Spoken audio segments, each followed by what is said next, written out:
What's up, I'm Daniecae. The game you see on the screen is Polygon, and this video is a review of that very game. Polygon is a voxel-style tactical first-person shooter game by Red Aster Studio and is currently in its early access phase.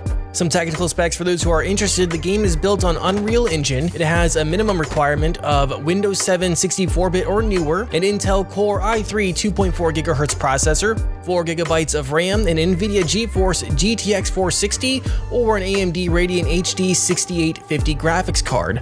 It also requires 2 GB of available space on your hard drive. The game also requires an internet connection because it is only multiplayer. The menu options at this time are functional, offering full screen or windowed mode, vertical sync, resolution scale, and a toggle for volumetric fog and an FOV slider. TB would be very proud. The quality settings alter the usual: texture quality, shadow effects, shaders, anti-aliasing, and others. Audio only has 3 sliders for master, effects, and music.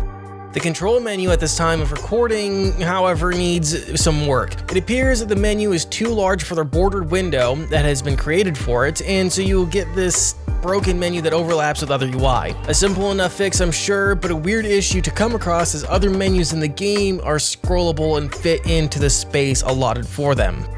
Moving from the menus into the gameplay, Polygon seems to be positioning itself as an entry-level first-person shooter. Its low spec requirements and free-to-play access make it an ideal game for someone who's running on a budget rig or wants to dip their toes into tactical shooters, especially if they're coming from games like Fortnite or hero shooters like Paladins or my much-beloved Dirty Bomb. For experienced FPS players, this game, at least in my opinion, shares the most DNA with Battlefield games. Most of the gameplay focuses on capturing objectives and holding them in a domination-style match. I don't see many reasons for experienced FPS players to gravitate towards Polygon at this time, as there isn't much here that other games don't already offer and more highly polished, though it would be a good game to keep in your back pocket. Polygon is a modern military shooter featuring modern weapons, including the most recognizable assault rifles that military-style shooters have almost required at this point. The M16, M14, AK-47, SCAR-H, and G36C all make their appearance in their best low-poly forms. Other guns are shown on the menu, such as the P90, the M24, SVD, and a few others, but they seem to be locked away, most likely waiting an update. Secondaries are also limited to only one pistol, the Glock 17, with the Colt Anaconda locked away as well. When I had my hands on the game, the only throwables were frag grenades. Something I hope really changes in the future, because it would be more interesting to have smokes, flashes, and other gear to be added. Like so many other things in this game, weapon customization seems to be another work in progress, with only optics and skins being available to unlock. Character customization also appears to be under construction, with clothing options appearing in the menus but being unavailable to click on. There is also no way for players to squad up right now, with the function in the menu being again unavailable with the coming soon sign placed on top of it. This means playing with your friends will require coordination on which server you guys will play on.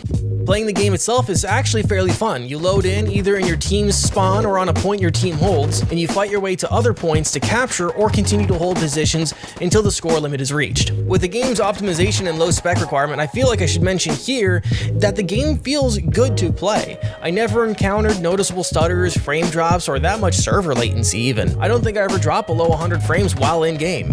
Right now there's only the one game mode and about 3 or 4 maps, so long sessions may begin to feel pretty tedious. And with a lack of weapon variety, your ability to change your roles or playstyle will only compound this feeling. Personally, I found 1 to 2 hour sessions to be enough, long enough to take a break from whatever I was doing and then go back or move on to another game. Cheating, however, seems like it might be an issue. I didn't notice anything blatant happening to me, but it wasn't uncommon to see someone accusing another player of cheating, and looking at the Steam forums, it appeared this might be an issue that has been persistent as well.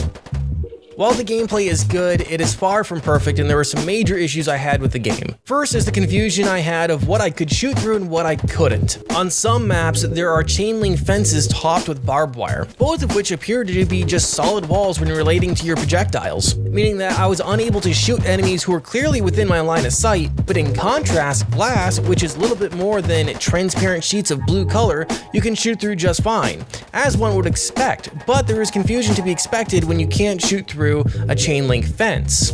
In terms of art direction and stylistic choices, nothing feels out of the ordinary exchange except for one map called World War II, which features mid-century vehicles and architecture. Nothing wrong with it, it just feels weird in addition to a modern military shooter.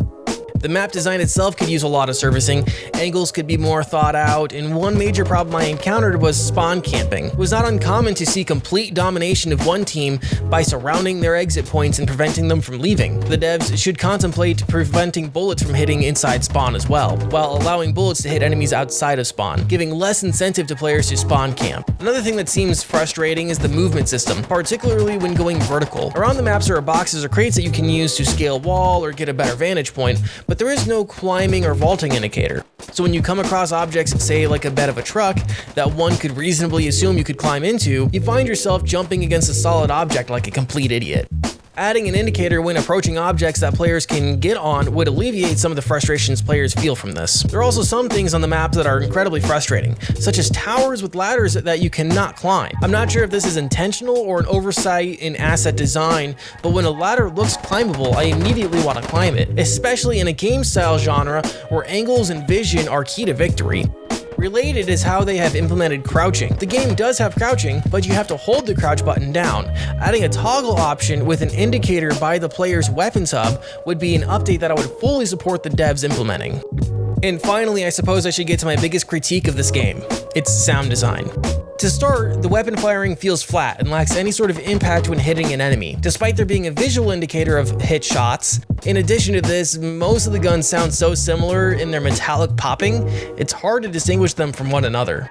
I've also had inconsistent audio feedback and glitches where my gun sounds simply just don't play.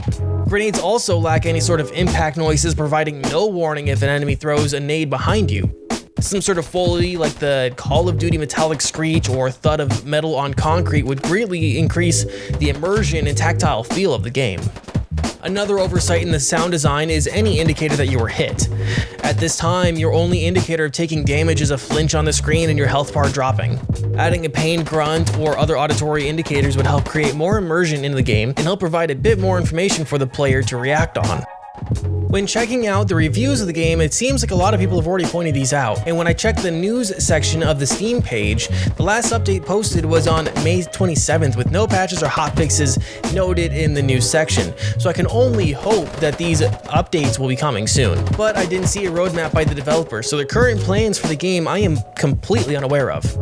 Overall, as a work in progress, I do think this game has an incredibly solid foundation. Unlike other games that try to hit this style, it lacks major bugs and stability issues that would turn this gameplay into an unbearable slog. Its low spec requirements and optimization keep it as a more viable option of being that introduction to tactical shooters than similar games. And with more thought out and immersive sound design, the game could find itself with a more dedicated following.